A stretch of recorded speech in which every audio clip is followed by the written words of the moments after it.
अंग्रेजी की एक कहावत है, a thing of beauty is Joy for ever. कुछ खूबसूरत चीज़ां ਤੁਹਾਡੇ ਵਾਸਤੇ हमेशा खुशी का सबब बनदियां रहंदियां ने।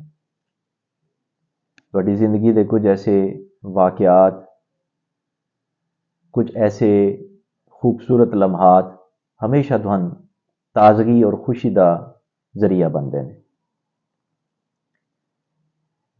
मैं एक दफ़ा एवें ही ख्याल आया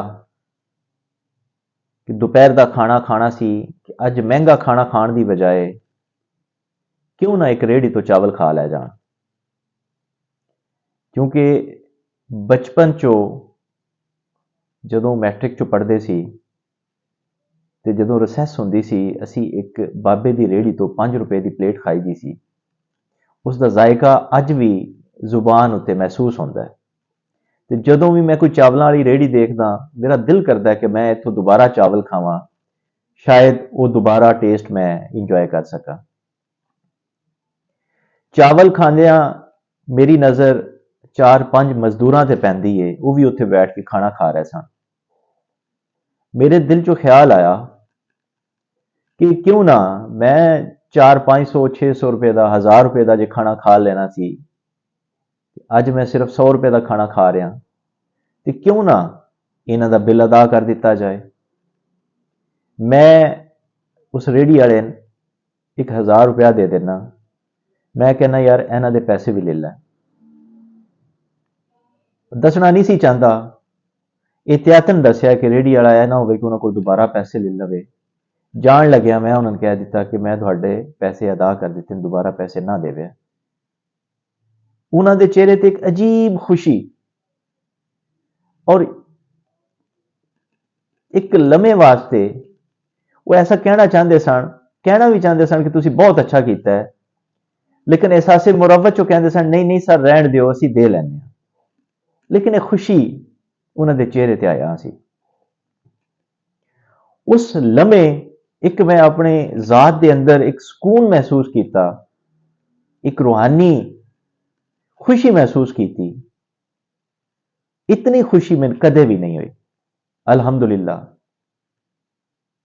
बहुत वड्डिया वड्डिया होटलों में, पाकिस्तान के 5 स्टार होटलों भी खाना खादा है और बहुत वड्डी और चंगी संगत, दोस्त रिश्तेदारां नाल भी बह के खाना खादा है। लेकिन उस खाने का सरूर, वो खुशी जो मैं महसूस की सी, मैं जिंदगी दोबारा वो खुशी महसूस नहीं कर सकिया। सूरह दहर दे विच आयत नंबर 8 और 9 दे विच अल्लाह ताला फरमांदे ने कि तुसी महज खास अल्लाह दी रजा दे वास्ते मस्कीनां नू, यतीमां नू ते कैदियां नू खाना खिलाया करो और इजहार किया करो कि असी महज अल्लाह दी रजा वास्ते ये खाना उन्होंने खिला रहे हैं। सन ना तुहाडे तो कोई बदला चाहिए और ना ही असी तुहाडे शुक्रिया का तलबगार हाँ। ये अल्लाह का हुक्म है। ते अज के दौर में जदों 80% साडी आबादी हुण गुरबत की इंतहाई लकीर तो थले जा चुकी है, असी अगर, मैं रोजाना नहीं कहता, कदे कदे यह प्रैक्टिस आजमा लिया करो कि जिथे असी 1000 रुपए का, 2000 रुपए का, 3000 रुपए का खाना खाना है, उत्थे अगर असी 100 रुपए का, 200 रुपए का खाना खिला के, और जिस जगह ते तुसी 100 रुपए और 200 रुपए का खाना खाओगे, उत्थे तुहानू खाना खाने वाले सारे वो तबका मिलेगा जेड़ी तुहाडे मदद के मुस्तहिक ने।